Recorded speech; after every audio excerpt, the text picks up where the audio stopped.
रायबरेली राष्ट्रीय अग्नि सुरक्षा सप्ताह का आयोजन सभी विभागों द्वारा किया जाता रहा है, लेकिन जिस प्रकार रिलायंस जियो इन्फोकॉम टेलीकॉम कंपनी ने आगे बढ़कर लोगों को जागरूक करने का काम कर रही है, कहीं ना कहीं लोगों के लिए बड़ा संदेश है। आपको बताते चले, राष्ट्रीय अग्नि सुरक्षा सप्ताह के अंतर्गत रिलायंस जियो इन्फोकॉम कंपनी के कर्मचारी ने अग्नि सुरक्षा के स्लोगन लिखे हुए, हाथों में तख्ती लेकर डिग्री कॉलेज चौराहे पर से होते हुए सिविल लाइन, बरगद चौराहा, जेल रोड होते हुए राष्ट्रीय अग्नि सुरक्षा सप्ताह का आयोजन किया गया।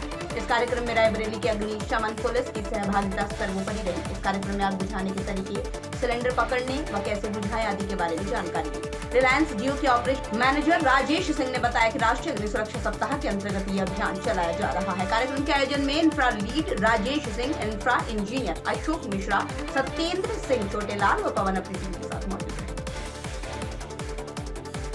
तरफ व्यापक प्रचार प्रसार चल रहा है, उसी तरह से हम जैसे जियो को यहाँ बताए हैं कि जियो वाले भी ये चाहे कि इनके पास जो सिम लेते हैं, मोबाइल लेते हैं, वो भी थोड़ा सा फायर के बारे में अपना प्रभाव उनको जो लेते हैं, ग्रामीण के लोग, गांव के लोग, उनको भी थोड़ा सा जागरूक करते रहे कि अगर आग लगती है तो आपको इस तरह से करना है। साथ में अगर आप कंट्रोल नहीं कर पाते तो फायर ब्रिगेड को आप कॉल करके तत्काल बुला लें।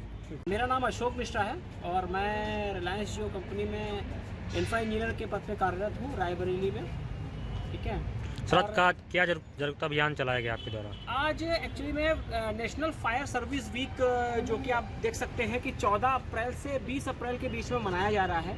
जैसा कि मैंने हर बार मैं कहता आया हूँ, सिर्फ 14 अप्रैल से 20 अप्रैल की सिर्फ नहीं है, उससे भी आगे हम लोगों को ये करते रहना है। और आज जैसा कि हमने देखा यहाँ पर कि फायर पुलिस डिपार्टमेंट से भी लोग आए और उन्होंने हमें ये बताया कि कितने तरीके की आग होती है और उनको हम कैसे बुझाएं।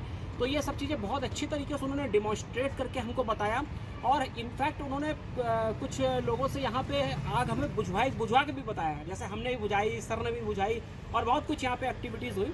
ठीक है, तो बेसिकली उन्होंने ये हमें मैसेज दिया है कि पहली बात तो आग को लगने के जो कारण है ना, पहले उन्हें हम जान लेना चाहिए। ठीक है, और आग को हम आग लगने को हम कितना मिनिमाइज कर सकते हैं, उन पे मेन फोकस हमें करना चाहिए, क्योंकि आग एक बार लग गई उसके बाद तो फायर डिपार्टमेंट आता ही आता है, लेकिन हम उसको रिड्यूस कैसे कर सकते हैं, उनके कारणों को हम जान करके उनको कम कैसे कर सकते हैं, ये महत्वपूर्ण है। जैसे एक उदाहरण के तौर पर हम ले, आज की डेट पे ऐसा कोई घर नहीं जहाँ पे किचन नहीं हो, खाना नहीं बनता होगा, तो डेफिनेटली एक वहाँ पे एक गैस LPG सिलेंडर भी होता है, वो भी एक आग का बहुत बड़ा स्रोत है।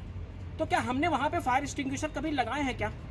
तो आज हमें ये लगा कि हाँ, आज ये एक मैसेज हमें डेफिनेटली गया है कि अगर हमारे घर में अगर घर है तो डेफिनेटली किचन भी है, तो वहाँ भी एक कोई ना कोई छोटा सिलेंडर होना चाहिए। ठीक है, जो कि अमूमन घरों में नहीं देखने को मिलता है। इससे सोचिए कि हम लोग कितना आग को रिड्यूस कर सकते हैं। जैसे भी आग लगे, एक छोटा सा सिलेंडर रखा है और जैसा कि कहा गया, पैनिक बिल्कुल नहीं होना है। आग बुझाई और उसके बाद फायर डिपार्टमेंट को कॉल कर दिया, तो हो सकता है जो घरों में लगने वाली आग है उसको हम लोग बहुत कम से कम हम लोग स्तर पे ले आएं। ठीक है, तो ये एक बहुत